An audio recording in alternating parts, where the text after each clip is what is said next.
2025 리딩 코리아가 올해도 12권의 책으로 여러분께 환희와 우연과 운명을 전해드리겠습니다. 책 읽는 대한민국을 위한 독서 캠페인 2025 리딩 코리아 함께 있는 충북 3부를 시작합니다. 반갑습니다.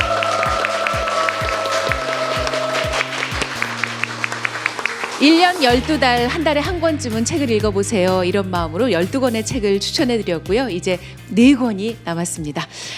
먼저 만나볼 정재승 교수님은 대학마다 왜 전설이 있는데 교수님은 그 대학 도서관의 모든 책을 읽었다는 전설의 주인공 맞습니까? 그만큼 카이스트 도서관이 얼마나 작은지를 되게 오래전 얘기인데 지금은 도서관도 훨씬 커졌고 그리고 그때는 제가 독서 왕이었는데 뭐 제 기록을 진작에 깬 학생이 있어가지고 그 학생한테 제가 독서 왕 시상을 해준 적이 있거든요.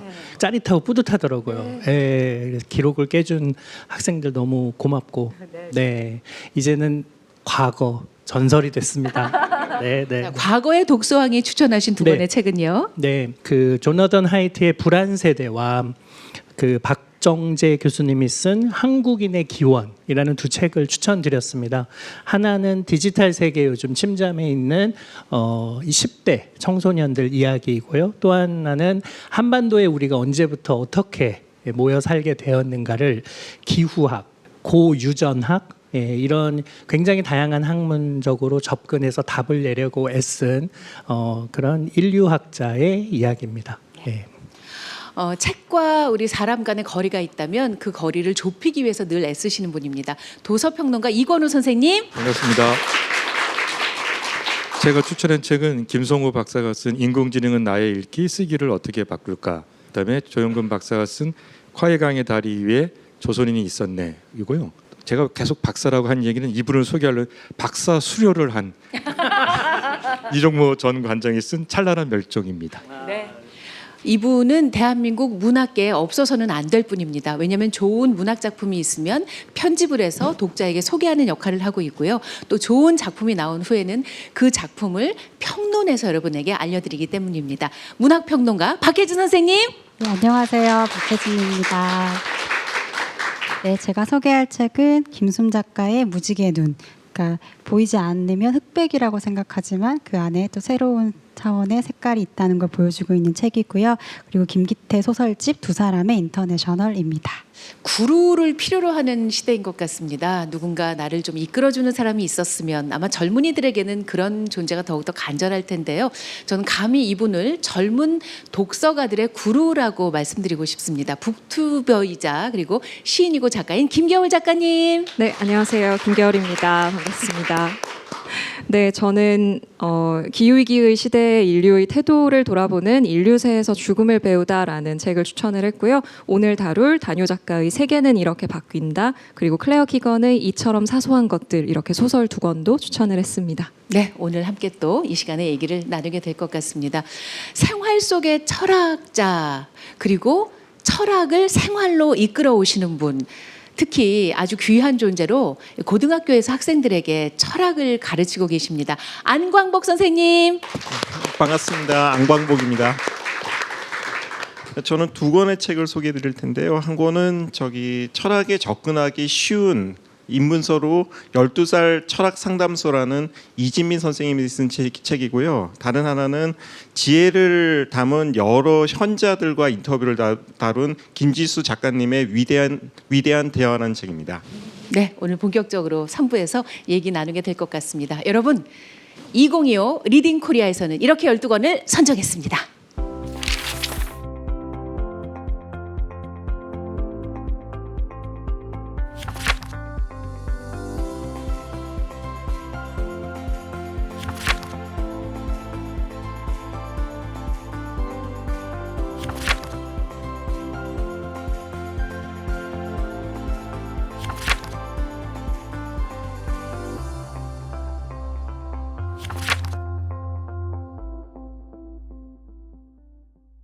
열두 권의 책만으로 우리 사는 2025년을 다 안다고 말씀드릴 수는 없겠지만 어느 정도는 알 수 있다고 말씀드릴 수 있겠죠, 교수님? 네, 그게 올해의 책을 사실 선정하는 이유이죠. 세상에는 수많은 좋은 책들이 너무 많고요. 또 그 책들 하나하나 왜 이 책은 빠졌어라고 하면은 뭐 우리가 넣어드려야 될 책들이 너무 많죠. 근데 뭐 다른 분들도 비슷할 것 같은데요. 뭐 올해의 책이라고 부르려면 어떻게 해야 되느냐 하면 그냥 2025년에 우리가 고민했고 우리가 되게 중요하게 생각하는 이 시대의 화두를 되게 섬세하게 다루고 있는 책. 그래서 그걸 읽으면 이 고민이 나만의 고민이 아니라 우리 모두의 고민이었구나. 그리고 나름의 해답을 여기서 찾을 수 있는 그런 책들을 올해의 책이라고 선정하기 때문에 그냥 이 시대의 조감도라고 생각하시면 좋을 것 같습니다. 그나저나 교수님이 그 강의하시는 강의 제목이 지성과 문명 강도? 어떤 거예요, 그건? 네. 그 책이야말로 진짜 이 시대의 인간의 지성의 조감도를 그래도 대학을 졸업한 사람이라면 그런 걸 공부할 좀 기회가 있어야 되는데 요즘 대학생들은 취업 준비를 하느라 전공 공부를 하고 기말고사, 중간고사 학점 따느라 바쁘잖아요. 그래서 대학을 다니는 동안 예를 들면 뭐 인간, 사회, 우주, 생명, 예술, 그다음에 기술 뭐 이런 전 분야에 걸쳐서 인류 지성의 조감도를 그려볼 수 있는, 그래서 그 지형도를 알 수 있는 그런 100권의 책을 함께 읽고 토론하는 그런 수업입니다. 근데 책은 혼자 읽으면 되게 버겁고 힘들지만 그래도 같이 읽고 또 읽은 내용을 가지고 토론을 하면 그 책보다 훨씬 더 풍성한 생각들을 하게 되거든요. 그래서 매주 한 권의 책을 읽는데 학생들이 늘 그러려면은 책을 들고 다녀야 돼요. 그리고 밥 먹을 때도 곁에 둬야 되고, 그러면은 밥 먹을 때 우리가 얘기를 하게 되잖아요. 이 책 뭐야? 뭐 재밌어? 그러면 이제 자연스럽게 책에 관한 얘기를 책을 읽지 않은 사람들하고도 나누게 되고, 나도 저 책 한번 읽어봐야 되겠다 이런 생각이 들죠. 그래서 저는 저희가 고른 올해의 책을 다들 들고 다니시기를. 그러면 아무래도 짬짬이 읽게 되고. 그리고 사람들과 이 책에 대해서 얘기하게 되고, 사실 그게 책이 주는 되게 큰 선물인 것 같습니다. 맞습니다. 정말 정 교수님 말씀처럼 여러분이 손에 우리가 추천한 책을 들고 있는 걸 저희가 보게 된다면 정말 행복할 것 같습니다. 자, 그럼 오늘 책 4권 중에 첫 번째 책을 만나보겠습니다. 김겨울 작가님 추천이죠? 네. 이 시간만을 기다려왔습니다. 왜냐하면 그 첫 번째로 오늘 소개해드릴 책이 방금 교수님이 말씀하신 토론을 하기에 매우 좋은 재료가 될 법한 그런 책이어서인데요. 제목은 세계는 이렇게 바뀐다이고요. 다뇨 작가의 장편 소설인데요. 장편 소설이긴 한데 르뽀 형식이에요. 그래서 읽어보면 소설을 읽는 것 같지가 않고 말 그대로 정말 르뽀 기사를 읽는 것 같은 느낌을 주거든요. 이제 밑에 표지에 뭐라고 써 있냐면 이 세계가 망해가고 있다는 것을 모두가 아는데도 이렇게까지 직설적으로 이야기하지 않으면 안 되는 시대에 필요한 소설이라고 쓰여 있어요. 무슨 말이냐면 조금은 간접적으로 이제 기후위기와 연관이 되어 있다고 할 수 있는데요. 제가 독서 모임 같은 걸 주제를 한 적이 있는데 거기서 이 책을 읽었어요. 8명 정도가 함께 하는 모임이었는데 이 책을 읽고 나서 만났을 때 모두가 너무 많은 말을 하고 싶은 거예요. 정말 하고 싶은 말이 많아지고 생각할 거리가 많아지는 소설이거든요. 이 소설의 내용을 좀 말씀드리자면 사람의 머리 위에 이렇게 원판이 하나 그려져 있습니다. 이 소설은 어느 날 갑자기 모든 사람들의 머리 위에 어떤 원판이 보이기 시작하면서 벌어지는 일을 취재한 것이라는 설정을 가지고 있어요. 그런데 이 머리 위에 떠 있는 원판이 뭐냐면요. 이 원판은 청색과 적색으로 나뉘어 있습니다. 청색은 정의의 비율을, 적색은 부덕의 비율을 나타내요. 그러니까 이 사람이 청색의 비율이 많으면 이 사람은 뭔가 좋은 사람이라고 사람들이 생각하는 것이고, 적색이 많으면 뭔가 나쁘고 비윤리적인 사람이구나라는 생각을 하게 되는 거죠.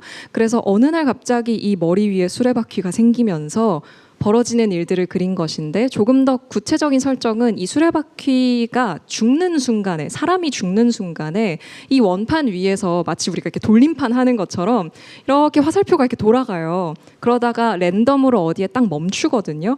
그게 청색이면 천국에 가고 적색이면 지옥에 가요. 그러니까 청색이 구할이라고 해도 적색에 걸리면 지옥에 가는 거예요. 이런 설정을 가지고 시작을 하는. 다들 술렁술렁 하시는데요. 그렇죠. 이렇게 됐을 때 세계는 어떻게 바뀔 것인가. 그러니까 제목이 세계는 이렇게 바뀐다잖아요. 세계가 바뀐 모습을 기자가 취재한 내용인 것처럼 썼는데요. 이를테면 이런 것들이에요.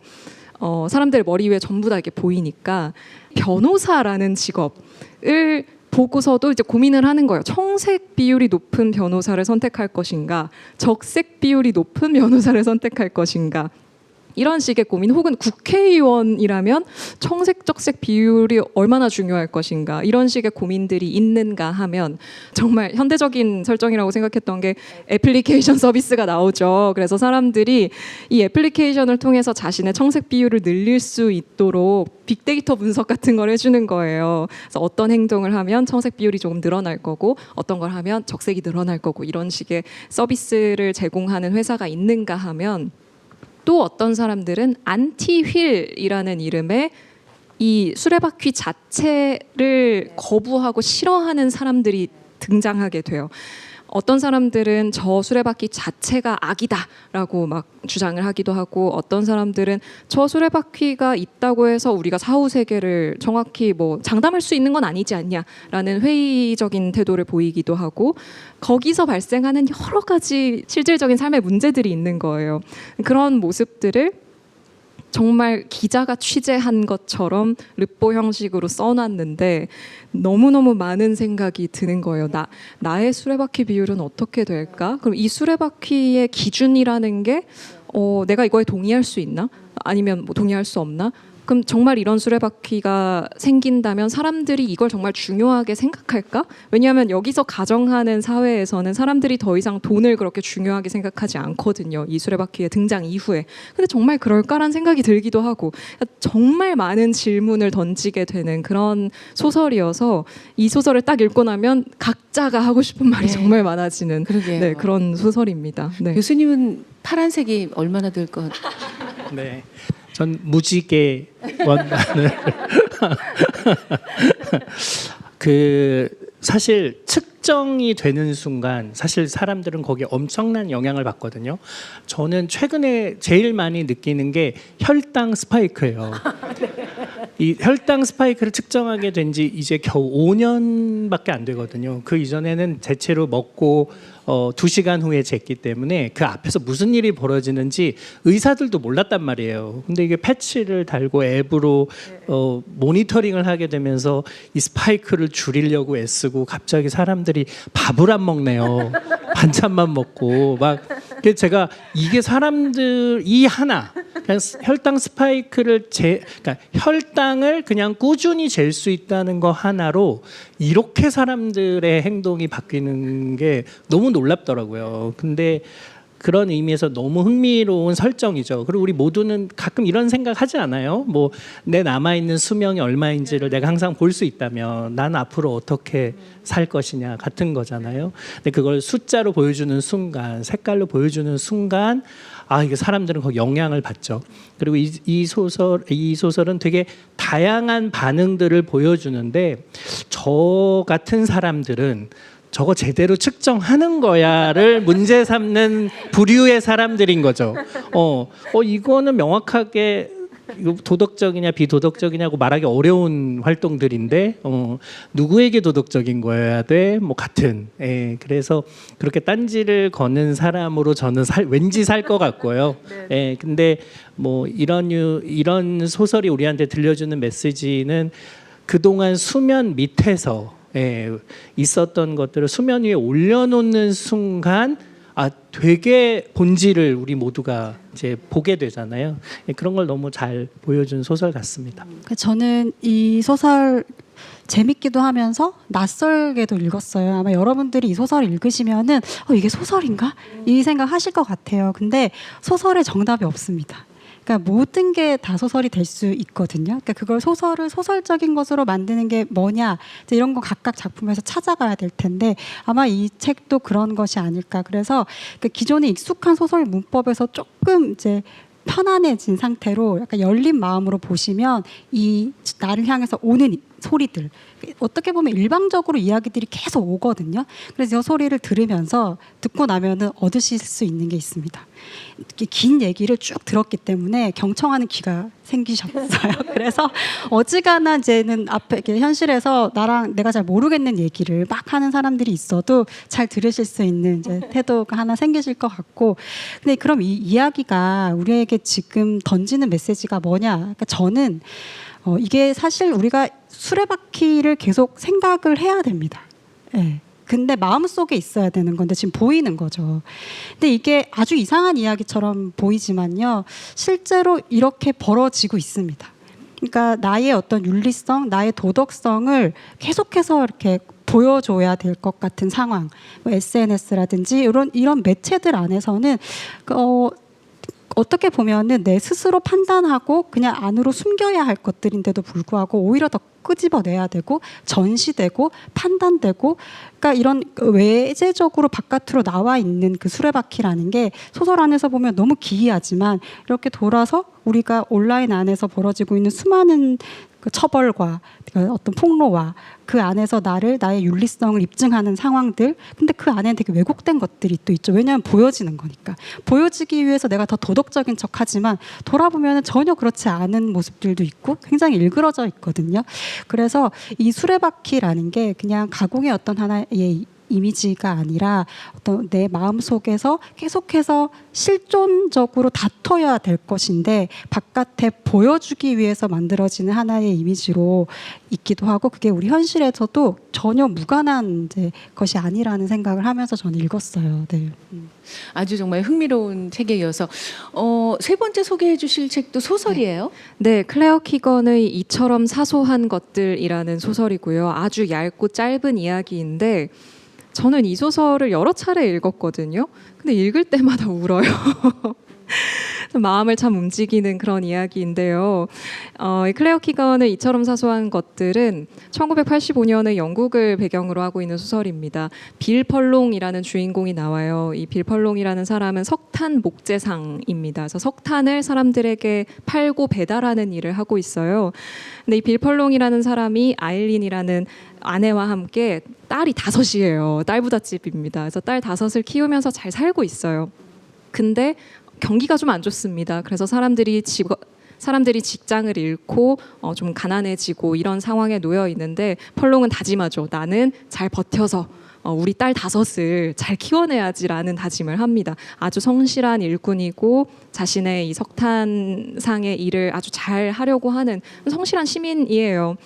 근데 이 빌 펄롱에게는 어린 시절의 기억이 있습니다. 어떤 기억이냐면 본인의 어머니가 말하자면 미혼모였던 거죠. 그래서 그 어머니와 자신을 거두어준 분이 있어요. 미시스 윌슨이라는 분이 자신과 자신의 어머니를 이제 원래는 그 어머니를 말하자면 가정 일꾼으로 고용을 했던 건데 아들을 낳으니까 이제 거둬서 자신의 집에서 지낼 수 있도록 해준 사람이 있었습니다. 근데 그럼에도 불구하고 어떤 서러움의 기억이 있어요.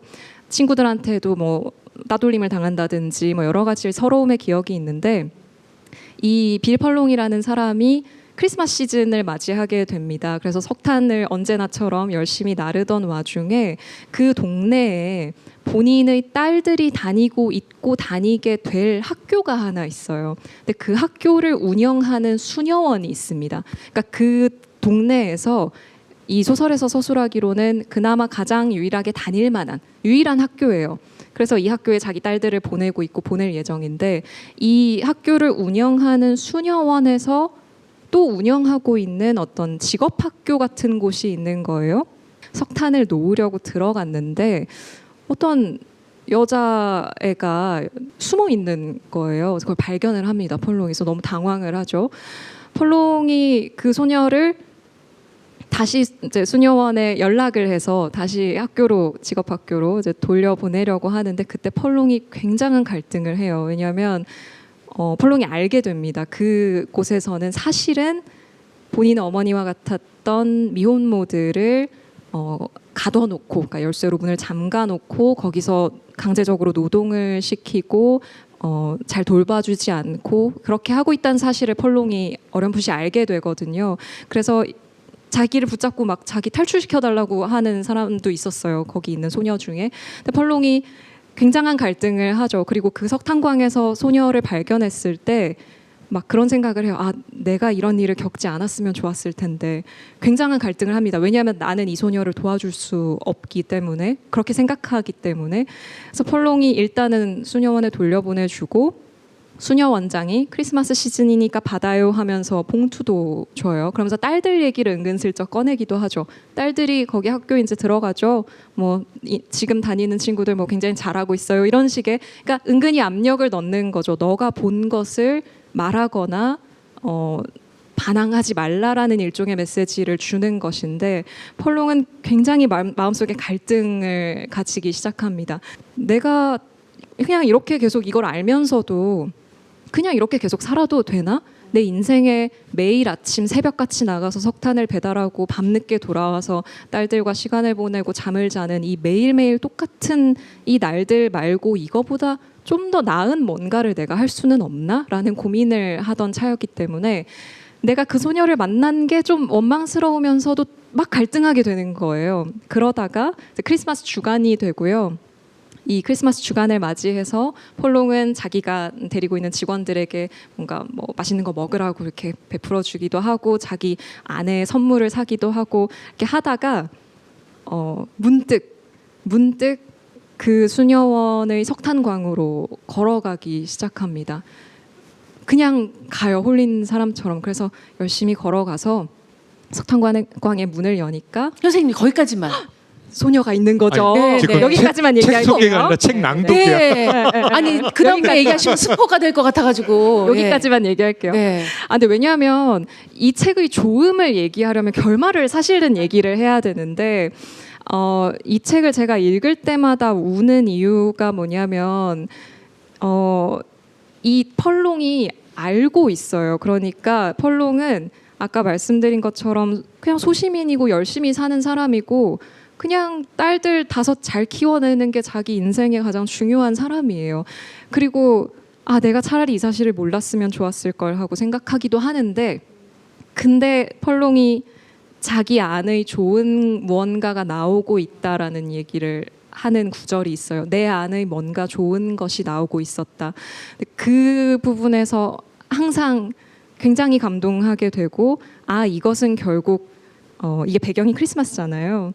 그러니까 우리가 크리스마스 시즌이 되면 그런 생각을 하죠. 뭔가 우리가 서로를 뭐 쉬는 날이기도 하고 서로 좋은 시간을 보내는 날이기도 하지만 결국은 사랑을 나누는 날이고 인간다움과 자비를 나누는 날이기도 하잖아요. 그래서 이 무거운 자루를 진 마치 산타클로스처럼 무거운 자루를 진 이 빌 펄롱이 크리스마스에 자신 안에 있는 좋은 것, 어떤 것, 이 소시민이 자기 안에 있는 좋은 것을 꺼내놓는 이야기거든요. 크리스마스 우화라고 할 수도 있을 것이고 우리가 다 가지고 있는 선함을 불러일으키는 이야기예요. 그래서 제가 크리스마스 시즌에 꼭 읽어보시라고 여러 번 추천한 책이기도 하고 정말 좋은 소설이고 정말 많은 독자들이 그래서 이 소설을 사랑하는 것이기도 합니다. 네, 제가 읽었던 책이 130 몇 쇄였어요. 그러니까 수십만 부가 이미 독자들 손에 가서 들렸을 거고 독자들 마음속에 들어갔을 것 같은데 왜 그렇게 많은 분들이 이 책에 열광했는가 생각해보면 안광복 선생님, 나와 같은 소시민 그리고 나와 같이 일상을 살아가다가 어느 날 균열을 만나잖아요. 남의 얘기로 느껴지지 않는 것 같아요. 맞아요. 저도 이 책을 보면서 학생들한테 꼭 읽히고 싶었던 게 왜 그러냐면 한 15년쯤 전에 저희 반 애가 가출을 했어요. 근데 가출한 애를 도와줬던 애는 누구냐면은 똑같이 가출을 해본 애입니다. 본인이 그 아픔을 아는 거예요. 그래서 도와줘요. 근데 학교에서 저도 지내다 보면은 진짜 이 선한 마음을 불러일으키는 아이들의 상당수는 똑같은 아픔을 겪어봤기 때문에 공감을 하는 거거든요. 이게 좀 어렵게 얘기하면은 레비나스라는 철학자가 타인의 얼굴을 바라보라라고 얘기를 해요. 그러니까 타인의 고통을 딱 바라보는 순간 외면하기가 어렵습니다. 그리고 내 마음속에 타인의 고통 때문에 선한 마음이 올라와요. 이렇게밖에 살 수가 없는 거죠. 왜냐하면 외면하고 나의 어떤 뭐 행복만 찾을 수만 있지만 타인의 고통에 일그러진 얼굴을 본 순간에 그렇게 선한 행동을 할 수밖에 없거든요. 가장 대표적인 게 지하철 탈 때 앞에 불편해 보이시는 노인분이 있으면 둘 중에 하나잖아요. 눈을 질끈 감으면서 조는 척하거나 아니면은 앉으세요 하고 양보를 할 수밖에 없어요. 많이 보면서 갈 수 있는 사람은 없거든요. 근데 이처럼 사소한 것들이 바로 그런 것 같아요. 내 마음 속에 있는 그 선한 마음을 아무리 그 냉정하고 건조한 사람이라 그래도 선한 마음을 이렇게 불러일으키는 아주 감동적인 스토리인 것 같아서 그 학생들한테 꼭 보여주고 싶습니다. 네. 그래서 이거는 선생님 추천사도 정말 극찬을 하셨더라고요. 예, 특히 김겨울 씨가 추천 많이 한 것 같던데. 네, 많이 했습니다. 예, 네. 아까 레비라스 얘기했는데 동양 철학에서 보면 능근치비에 해당하는 이야기예요. 그러면 나의 처지를 미뤄서 남의 처지를 이해하는 능력이라고 하는 거거든요. 근데 이 작품이 되게 중요한 건 뭐냐면 선한 마음에만 있지를 않아요. 이 선한 마음을 내가 발휘하면 나한테 굉장히 많은 피해가 와요. 아내와의 관계, 주변의 어떤 시선, 특히 수녀원과의 경제적 관계, 굉장히 많은 불이익을 받을 게 확실함에도 알고 있음에도 실천하는 게 있는 거예요. 근데 모든 철학이 우리한테 뭐라고 하냐면 실천하라는 거예요. 제발 좀 실천하라는데 우리는 못하는 건데 아는 거, 착한 마음인 거, 선한 마음이 있는 거 다 알고 그거를 발휘해야 한는 데까지 알지 실천하지 않는데 이 작품의 주인공은 그리고 이런 선한 행동을 하면 사회적 보상이 있을 거라고 우리가 흔히 생각하는데 이 작품 그게 아니에요. 엄청난 피해가 올 거예요. 그럼에도 행동했다는 거죠. 그게 저는 많은 사람들이 심금을 울리고 있다 이렇게 보고 있습니다.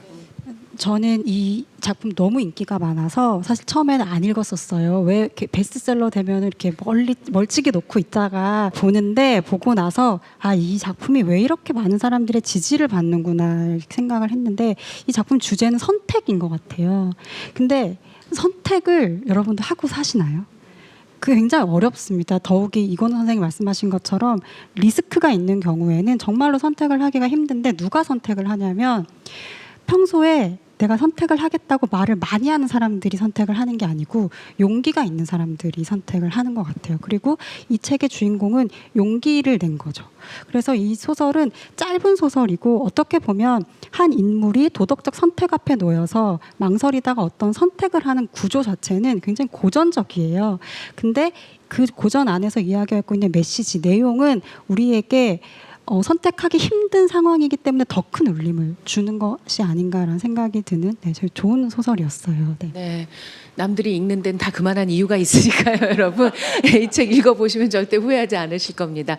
자, 이제 안광복 선생님께 마이크를 넘기겠습니다. 두 권의 책으로 올해 리딩 코리아 마무리될 것 같은데요. 첫 번째 책은요? 제가 철학책을 소개해드려야 되는데요. 일단 철학책을 소개해드리면 겁부터 내세요. 철학 어렵거든요. 그래서 좀 말랑말랑한 책을 가지고 왔습니다. 이게 12달 철학 상담소라는 책인데요. 왜 이 책을 추천했냐면 우리는 모두 형이상학자예요. 이게 무슨 얘기냐면 도대체 내가 왜 살지? 내가 직장을 다니는 이유는 뭐야? 내가 이 사람하고 굳이 살아야 되는 이유는 뭐지? 이런 질문 떠올리지 않으세요? 답이 없는 물음이거든요. 인생에서 힘든 순간에는 항상 이런 물음이 떠오르지만 답은 없어요. 과학자들은 여기에 대해서 답을 줄 수는 있어도 내 답답한 마음을 풀어주지는 않습니다.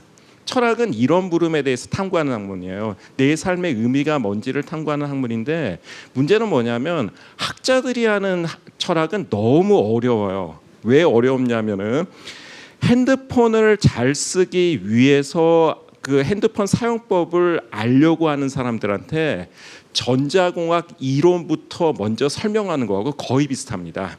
철학자들이 하는 역할이. 나는 그냥 휴대폰 사용법을 알고 싶은 뿐이에요. 그런데 저 물리학 원론부터 먼저 듣고 오라는 거예요. 당연히 접근하기가 어렵죠. 그래서 일단 휴대폰을 잘 쓰고 싶어하는 방법을 알고 싶은 사람한테는 사용법만 알려주면 되는 것처럼 이 12달 철학 상담소는 철학이 일상에서 필요한 사람한테 철학을 어떻게 접근해야 되는지 어떤 해법을 나한테 들려줄 수 있는지를 조곤조곤 알려주는 책이에요. 그리고 이 작가이신 이진민 선생님은 제가 여기서 길게 얘기할 수는 없지만 학자로서도 굉장히 뛰어난 분입니다. 그런데 이제 두 아이의 엄마시고요. 그러다 보니까 엄마로서 자기 아이한테 글을 들려주시 차근차근 풀어주는 거예요. 그리고 철학은 과학하고 좀 다른 결이 있는 게 과학은 최신 이론일수록 좋습니다. 근데 철학은 오래된 지혜일수록 좋아요. 왜냐하면 수천 년을 내려오면서 인생에서 가장 궁극적인 물음에 대해서 검증된 답을 주거든요. 2000년 전이나 3000년 전이나 1년 전이나 지금이나 모든 사람은 태어나서 고통받다가 늙고 죽습니다. 이 사실은 바뀌지 않아요. 철학자들이 아는 그 검증된 지식이라는 것은 수천 년 동안 삶에서 꼭 필요한 지혜들을 들려주는 거거든요. 접근은 아주 전형적인 임상철학자의 접근입니다. 1월부터 12월까지 12개의 질문을 던지는데 누구나 던질 수 있는 거예요. 저는 왜 작심삼일로 인생이 맨날 이럴까요? 아리스토텔레스의 말을 들려줍니다. 마땅한 때에 마땅한 방식으로 마땅히 해야 될 일을 마땅히 하십시오. 니코마코스 율리아게 얘기해요. 뜬구름 잡는 얘기잖아요. 일상 언어로 바뀌어요. 마땅한 일이 뭘까요? 아침 6시 반에 일어나는 거를 계속 반복해서 해보세요. 작심삼일이잖아요. 3일 동안 계속 반복을 하세요. 깨지만 반복하면 사람이 바뀌어진다는 거예요.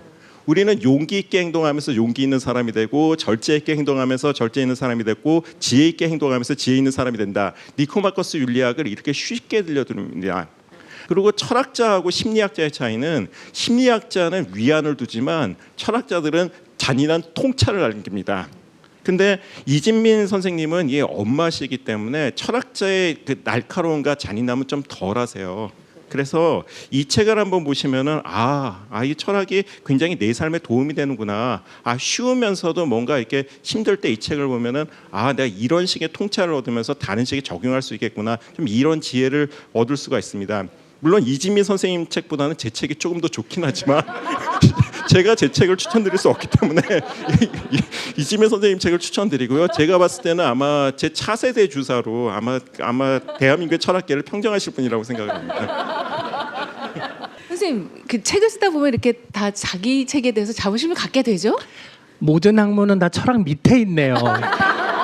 네, 뭐 형이상하게 왕이네요, 진짜. 네, 한낱 과학자가 덧붙이자면, 네, 그 최근 한 30년간 뇌과학자가 밝혀낸 제일 이제 의미 있는 성과 중에 하나가 우리 뇌의 그 전전두엽의 특정 영역이 뭘 하냐면은 내 삶의 목표가 뭐냐. 이것만 계속 물어보는 뇌에 회로가 있다는 걸 발견했어요. 그런데 그 바로 옆에는 근데 그 목표가 얼마나 가치가 있는 거야를 계속 물어보는 회로가 있는 거예요.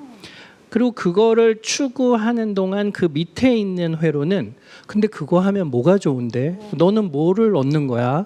근데 얻는 것도 되게 구체적으로 묻는 거예요. 하나는 그거 하면은 뭐 즐거워. 너의 호기심은 충족해, 행복해, 좋아하는 사람들이랑 같이 하는 거야. 너 원래 꿈꿨던 거야. 뭐 이런 걸 물어보는 회로가 있고요. 그 옆에 있는 회로는 너 그거 하면 돈 얼마 받아? 사람들이 너 알아줘? 그거 하면 보너스 받아, 승진해. 이런 걸 물어보는 회로가 있는 거예요. 근데 이 네 다섯 회로가 서로 똘똘 뭉쳐 있어서 서로 막 연결되어서 신호를 주고받으면서 네가 지금 바로 책상 위에 있는 것부터 그냥 남아있는 인생까지 매 순간 얘가 물어보는 거예요. 너 이거 왜 하는 거야? 그 의미가 있어? 하면 뭐가 좋아? 근데 이 회로에 내가 답을 못하면 이 일을 못해요. 내 앞에 있는 걸 못하고요. 내 앞에 남아있는 삶을 계속 주저하게 살아가는 거예요. 그리고 지금 내가 하는 일이 목표가 뭔지, 그 목표가 가치가 있는지, 이거 하면 내가 뭐가 좋은지에 내가 답이 없으면 이 일을 열심히 안 하는 거예요. 근데 그 답을 찾는 순간 내가 그 일을 너무 열심히 하게 되더라. 그래서 그 회로를 모티베이션 회로, 성취 동기 회로로 이고 그 성취 동기 회로를 우리가 발견한 거죠. 그러니까 철학이 하는 일은 우리 뇌가 끊임없이 내 삶에 내 책상 위에 있는 일에 대해서 너 이거 왜 하는 거야? 이거 하면 뭐가 좋아? 사람들은 계속 주저하고 왜 하는지 잘 모르겠고 그런 의문들이 있는데 거기에 대해서 답을 주고 그리고 그 답을 얻게 되는 순간 나는 뭐라도 진짜 행동으로 옮기게 만들어 준다는 걸 알게 된 거죠. 그러니까 철학이 하는 일은 전전두엽을 자극하는 지혜다. 뭐 그렇게 생각해 볼 수 있죠.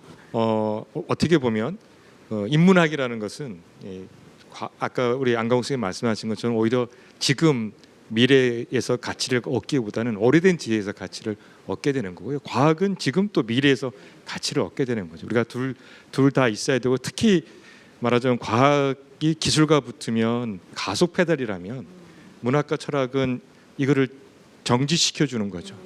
브레이크 역할을 해주는 거예요. 저는 뭐 운전면허도 없지만 고급차일수록 브레이크가 좋은 거래요. 속도는 얼마든지 낼 수 있지만 그 높은 속도에서 정지시켜주는 기능이 좋아야 고급차라는 거거든요. 저는 두 영역이 다 균형을 잡고 가야 우리가 인류 공동체 전체가 더 나은 세상을 만들 수 있다 이렇게 일개 도서평론가가 말씀드립니다.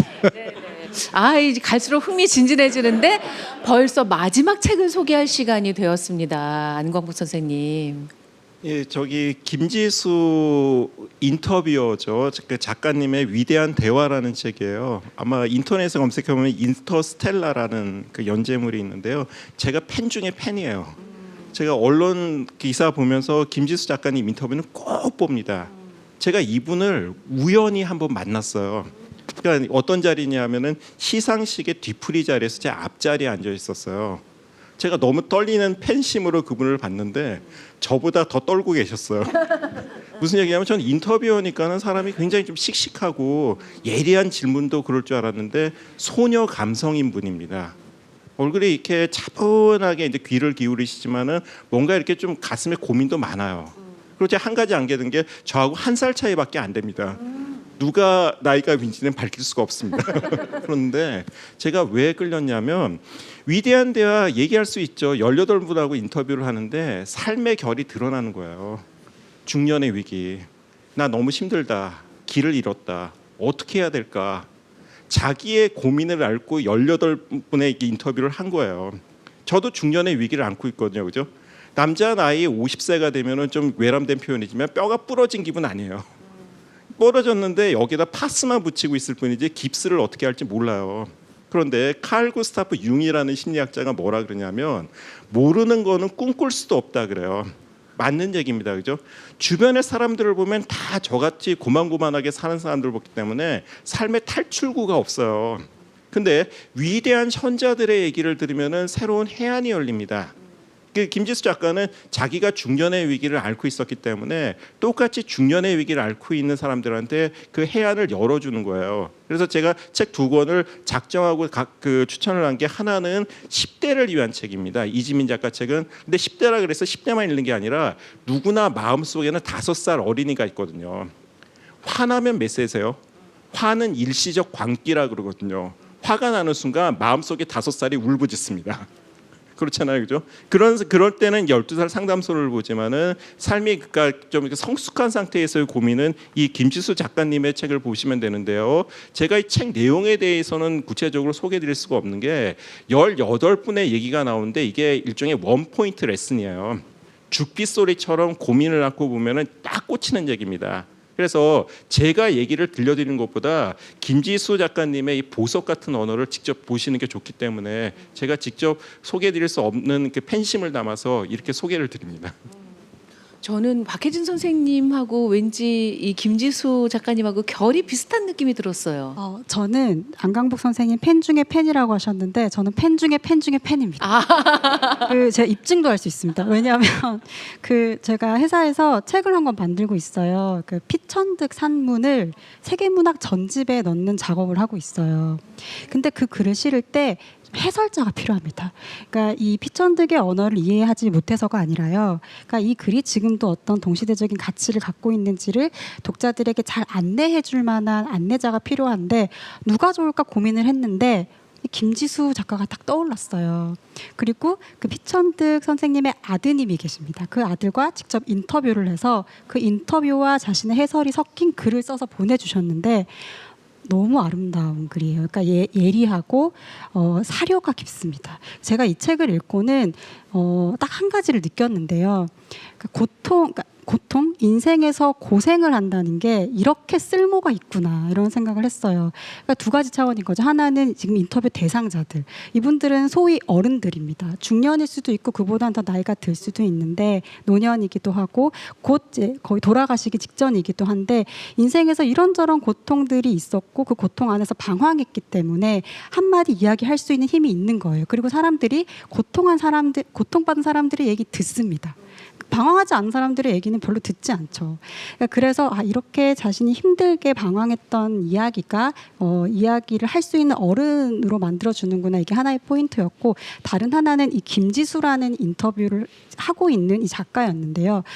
소통이란 건 뭔가 그리고 진짜 대화라는 건 뭔가 이거는 자기가 받았던 상처를 이해하는 것을 포기하지 않는 사람들만 전 소통할 수 있다고 생각해요. 근데 김지수 작가는 자기의 고통에 정직하고요. 그리고 자신의 고통을 정확하게 알아왔던 것들을 알고 있기 때문에 이 각각의 18분과 정말 진정 어린 대화를 하고 있다는 게 느껴져요. 그래서 이 글을 쭉 보고 있으면 물어보는 사람도 그렇고 대답을 하는 사람도 그렇고 어떤 그 고통의 소통을 하고 있다. 그래서 진정한 소통을 하고 있다는 생각이 들어서 소설 쭉 읽고 봤을 때 내가 어떻게 인생을 살아야 되나 그리고 내가 이런저런 고난과 어두운 상황들이 있을 때 그 앞에서 괜히 좀 주눅들거나 하지 말고 이렇게 돌파를 해 나가야 한다는 어떤 가르침 아닌 가르침을 얻었던 책이 바로 이 위대한 대화였습니다. 네. 그 김겨울 작가님 왜 운디드 힐러 있잖아요. 내가 상처 받아보고 그 상처에 아파해본 사람이 다른 사람을 힐링시켜 줄 수 있다. 그런 느낌이죠. 맞아요. 그 말씀하신 것처럼 김지수라는 이 인터뷰어가 참 인터뷰를 잘하죠. 근데 인터뷰를 잘한다는 건 뭘 뜻할까를 생각해 보면 그러니까 인터뷰라는 게 정말 세상에 많잖아요. 근데 좋은 인터뷰를 하긴 정말 어렵거든요.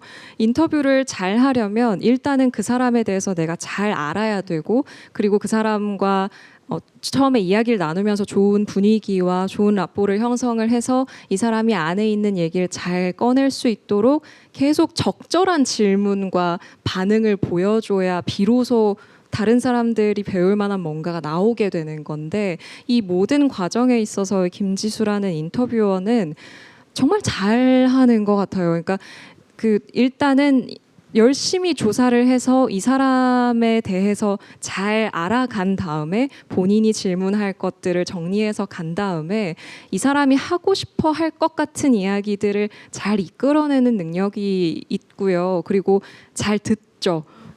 이 사람이 하는 답변을 잘 듣고 연결되는 질문들을 계속 던지는데 사실 그 잘 듣는 것이 굉장한 기술이잖아요. 잘 듣는다는 것 자체가 되게 어려운 일인데 저는 이 평소에도 인터스텔라를 읽으면서도 그랬고 이번에 이 책을 읽으면서도 이 인터뷰어가 잘 들을 때 그러니까 우리가 다른 사람의 이야기를 잘 들을 때 얼마나 귀한 이야기들이 나오는가 말씀하신 것처럼 거기에 자신의 고통으로부터 연유한 공감대가 형성될 때 또 얼마나 풍요로운 이야기가 나오는가라는 걸 다시 한번 확인할 수 있어서 그리고 이 책 안에 다 같은 얘기만 하는 게 아니잖아요. 부딪히는 주장도 있고 다양한 관점들이 있는데 그 관점들을 폭넓게 포용하면서 질문을 던지는 이 인터뷰어의 태도나 거기서 이제 빚어내는 여러 이야기들이 정말 읽어볼 만한 가치가 있다라는 생각을 했습니다. 네. 이거는 선생님 물론 이제 인터뷰집과 대담집은 좀 다르지만 저는 불온한 산책자라든가 네. 조셉 캠벨과 빌 모이어스가 대답을 나눈 신화의 힘이라든가 이런 책을 보면서 왜 우리에게는 이런 책이 없을까? 네, 네. 그리고 이런 책이 드물며 많은 사랑을 받지도 못할까 안타까웠는데 그런 면에서 김지수 작가가 우리 문단에서 차지하는 비중이 있죠. 그러니까 뭐 문인이라기보다는 이제 뭐 넘시점 분야니까요. 예. 저자로서 상당히 팬들이 많죠. 벌써 세 분이 뭐 예. 그리고 이 책은 어렵게 생각하지 마세요. 다 인터뷰 대상이 저자예요. 그래서 18명의 그 인터뷰 대상이 다 저자여서 18건에 대한 추천 목록이기도 해요. 그리고 본인이 갖고 있던 두 가지 문제를 이 책의 저자들과 대화하면서 해결하는 얘기가 또 정직하게 쓰여져 있어요. 그러니까 그런 것들 같이 보시면, 그리고 다 국내에 번역이 돼 있거든요. 그래서 좀 아까 말씀하신 좀 우리나라의 강연집, 그다음에 대단집, 인터뷰집 잘 안 읽혀요. 근데 굉장히 중요한 핵심들이 그런데 다 있거든요. 이런 좋은 인터뷰집을 보면서 우리나라에도 강연, 대담, 인터뷰 이런 것들을 모은 책들이 좀 널리 읽혀졌으면 하는 바람입니다. 정재승 교수님을 김지수 작가가 만난다면 어떻게 인터뷰를 할까가 궁금해지네요. 네, 저도 한번 뵌 적 있고 네네. 되게 뭐 이렇게 이 되게 좀 쑥스러워하시고 좀 수줍어하시더라고요. 그리고 말씀도 되게 조분조분하시고, 그래서 그 인터뷰어로서 글을 읽을 때는 저는 조금 더 카리스마가 있을 거라고 기대했는데 그러지 않아서 좀 놀랐고요. 근데 저는 반면 이 책에 놀라운 건 이제 저자들의, 그러니까 그 인터뷰이 대상자들의 이야기인데, 사실 요즘은 다들 유튜브를 많이 보셔서 그냥 당신을 응원합니다, 뭐 잘할 수 있습니다, 뭐 다 그런 메시지들이 되게 많잖아요. 그리고 우리는 어쩌면 그걸 쫓아 계속 그걸 듣는 것일 수도 있고요. 근데 여기서 이야기를 하시는 분들은 그런 이야기가 별로 없어요. 특히 과학자들일수록 더 냉정하고 냉혹한 현실 이야기들을 그냥 덤덤히 하고요. 그걸 충격적으로 받아들이지 않게 김지수 작가가 또 답을 하고 다시 질문을 하고, 그래서 더 깊이 들어가고, 그래서 결국에는 진짜로 필요한 통찰에 접근하는 게 이 책의 좀 장점 같아요. 그래서 그냥 당의정이 아니라 냉정한 현실을 잘 볼 수 있게 해주는 거, 그게 저는 이 시대의 현인들이 해야 될 일인 것 같은데, 그걸 엿볼 수 있는 대화, 그래서 이게 위대하다면 위대할까? 그래서 현실 세계에서 많이 우리가 만날 수 없고 접할 수 없는 대화를, 그 대화의 갈증을 이 책에서 해소하시면 좋을 것 같습니다. 네. 왜 좋아하는 사람하고 같이 있으면 시간이 금방 가잖아요. 그런 것처럼 좋아하는 책 이야기를 나누다 보니 시간이 금방 가서 이제 마칠 시간입니다. 공통 질문 5분께 다 드릴게요. 함께했던 소감도 좋고, 또 보시는 시청자들에게 책을 권하는 이야기도 좋고, 마무리 말씀 우리 막내부터 들어보겠습니다. 안광복 선생님, 네, 제일 마지막으로 합류하셨기 때문에 6분이죠. 6분 다 마찬가지지만 기본적으로 작가들은 다 활자 중독이 있어요. 그리고 책을 하루 종일 보고 사실 이 영상을 잘 안 봅니다. 왜냐하면 가성비가 너무 떨어져요. 책으로 보는 거는 한 페이지 보면 끝날 거를 동영상으로 보면 7, 8분을 봐야 되거든요. 근데 오늘 제가 그 편견이 깨졌습니다. 아, 이렇게 대화를 통해서 그 책에 대해서 깊게 볼 수 있고, 이런 책으로 보는 것만큼이나 좋은 사람들하고 얘기하고, 그리고 이걸 영상으로 보는 게 더 큰 깨달음을 줄 수 있겠구나라는 어떤 좋은 경험을 했습니다. 예, 고맙습니다. 네, 고맙습니다. 이건우 선생님. 예, 책을 혼자 읽으려면 좀 어려움이 많거든요. 그러니까 이왕 이렇게 저희들이 또 이야기 나누는 거 보셨을 테니까 여러 가지 독서 모임 같은 걸 만드셔서 함께 읽고 또 토론도 해보시고 대화도 나누시면서 이 책들을 1년 동안 읽어보셨으면 하는 바람입니다. 네, 김계월 작가님.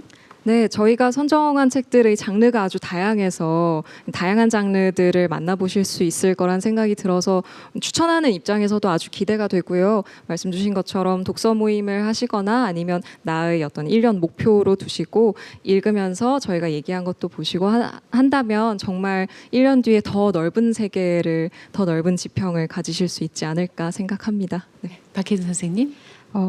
제가 작년에 어떤 독서 모임이 있었는데 거기서 제가 선정한 책을 같이 읽었어요. 읽고 나서 끝나고 나서 어떤 분이 손을 들고 질문을 하시는 거예요. 평론가님, 뭐 말씀 잘 들었고 재밌었습니다. 근데 자기는 이 소설이 너무 어둡고 힘들대요. 근데 제가 그 얘기를 들었어요. 근데 왜 이렇게 어둡고 힘든 소설을 읽어야 됩니까? 그 질문을 듣고 약간 멍해지긴 했는데, 그것보다 더 놀라웠던 건 다 옆에 분들이 너무 공감하시는 거예요. 다 저랑 같이 재밌게 읽어놓고. 근데 그게 당연하다고 생각했는데 사실 왜 어둡고 힘든 소설을 읽어야 되지? 잘 모르겠더라고. 집에 와서 곰곰이 생각을 해봤어요. 근데 오늘 이렇게 12권의 책이 마냥 힐링 책들은 아니거든요. 좀 힘들기도 하고 어떤 어두운 미래를 예견하기도 하고. 근데 어두운 작품들 안에는 그 어떤 사람들의 결정적 선택들이 있는 것 같아요. 근데 밝고 안전하고 좋은 상황에서는 무언가를 걸고 사람은 선택하지 않거든요. 그럴 때는 그 사람이 누군지 우리는 알 수가 없습니다. 나도 그렇고 타인도 그렇고. 근데 위급한 어떤 상황에서 내리는 선택에서 어떤 진실이 드러나고 그런 점에서 보면 어둡고 힘들고 고통스러운 어떤 조건들은 진실이 드러나는 환경인 것인데 그렇게 보면 조금 읽기가 어렵고 좀 무겁고 이런 작품들도 반드시 섭취해야 되는 영양가처럼 네, 그 읽으시면 좋지 않을까 하는 말씀을 드려봅니다. 네. 정진수 교수님. 그 사실 이제 12권을 선물처럼 주시잖아요. 그래서 이제 놓고 쫙 읽다 보면은 이 12권을 다 읽었을 때 얼마나 정신적으로 고양되고 마음이 충만한지를 사실 우리는 다 알고 있는 거잖아요. 예. 그거를 지금 이 방송과 유튜브를 보시는 모든 분들이 다 공유하셨으면 좋겠어요. 단언하건대 다른 그냥 유튜브 짧게 보는 거로는 얻을 수 없는 그런 정신적 고향을 이 한 권 한 권에서 다 느끼실 수 있을 것 같아요. 그래서 저희만 읽기 정말 너무너무 아깝고 예, 더 많은 사람들이 이 책들을 읽고 얘기하고 예, 들고 다니고 권하고 그랬으면 좋겠습니다. 네. 네. 이건우 선생님이 해주신 말씀으로 저는 끝을 맺고 싶습니다. 우리 사실 가속 페달만 밟으면서 살기 쉽잖아요. 그렇게 살라고 주변에서 권하기도 하고 나도 그래야만 할 것 같고. 근데 보다 중요한 건 가끔씩 밟아주는 브레이크인 것 같습니다. 멈춰 서서 내가 어디까지 왔는지 그리고 어떻게 가야 하는지를 생각하는 시간. 책이 우리에게 해줄 수 있는 게 바로 그 브레이크 역할인 것 같습니다. 여러분 열심히 달리다가 책과 함께 멈춰 서서 나를 돌아봅시다. 그리고 내년 이 시간에 다시 뵙기를 청합니다. 고맙습니다.